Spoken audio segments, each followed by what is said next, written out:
What I find quite fascinating with Will Self's comments here concerning Brexit, made during the time of Parliament's stagnant discourse over how to proceed, was the way he framed perfectly the overall inability of both sides of the debate to put forward a valid, coherent reason of how Brexit was either a good or a bad thing, highlighting how Parliament has generally added to the mess and so led us all into a further divided nation. Will Self. Well, I mean, I'm not sure we are on such radically different sides of the argument. I mean, I'm kind of militantly undecided, in fact. I think there's a perfectly good case for leaving the European Union. The problem is, as I've stated in numerous outlets, it's a vector that carries with it ethnic nationalism. And that's a problem. That's been the problem for the Remain side of the debate from day one. I don't care what Remainers say.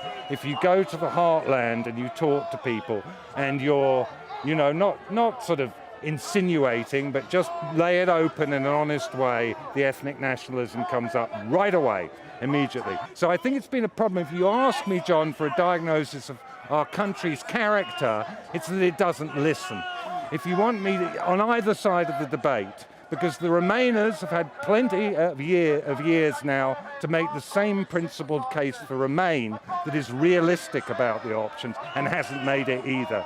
And what worries me so much, and I think many people, is that this sort of thing belies the old lie about the tolerance of the British character. I think that some people say that the inability of the members of Parliament to decide what to do is a sign of the vibrancy of our democracy.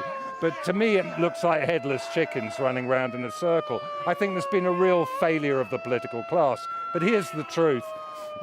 Legitimacy has been hemorrhaging out of this place for a decade and a half. As a public commentator, I've been talking about the consequences of devolution, the move for the Celtic fringe to secede, the failure to reform the House of Lords, the failure to deal with even what voting system we use, whether it's a proportional or a single past the post. We've reaped what we sowed. Click here for Ian Hislop's view of how Brexiteers ran away after the referendum.